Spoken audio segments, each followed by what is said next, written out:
Design. The first two cardinal rules that all designers should follow are: 1. Design should help tell the story the director has decided to tell. And 2. Design should help the actors tell the story the director has decided to tell. A little more about that later. So scenery can help place the show in a location and time period, but it can also help set the tone or style of the production. When appropriate, scenery can help convey the overall theme, message, or metaphor of the production.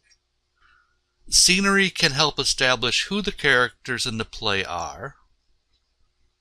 Costumes can do all that scenery can do, but in the area of establishing character, costume design can go much further. Costumes can convey a character or group of characters' class, occupation, and personalities. They can help develop relationships among the characters and separate major characters from minor ones. Lighting can do many of the things that scenery and costumes can do, but lighting truly excels in establishing atmosphere and tone. Lighting also provides focus, telling the audience where to look, and it helps the director create the stage picture they want. All of the designers together need to work to ensure a cohesive design and work together to solve the problems inherent in either the script, the concept, or the space. All designers are limited by the resources available to bring their designs to life. How much money is there? How big is the crew? How much time is there? Etc. However, don't let what appears to be a minimally designed production lead you to believe that the show's designs were limited by money, crew size, or time. We often have students who critique shows and say, "Oh, it's too bad they didn't have more money because the set is very basic."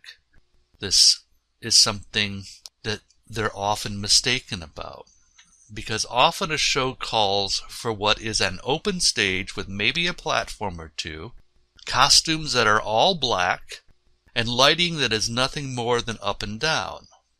If this is what the show and the director's concept needs, the designer who adds more is breaking the first of the cardinal rules.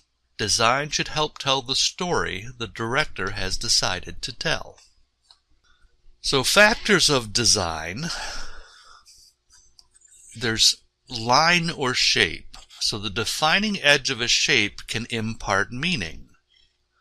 If, for instance, the defining edge of a piece of furniture looks like a swastika, there's definite meaning there.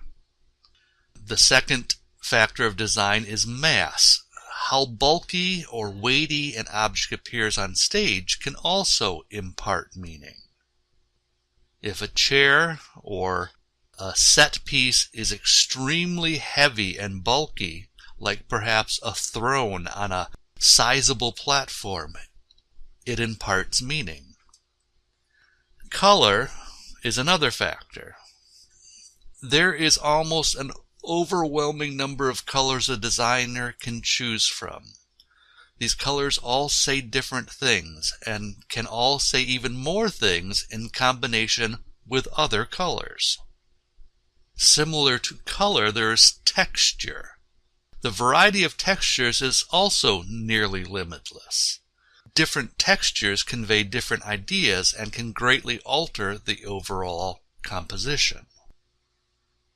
So proportion or composition needs to be thought of on a whole. Individually, all the separate design elements need to think about what their overall design is expressing to the audience. As well, all the designers of all the design elements in a production need to work together to create an overall expression.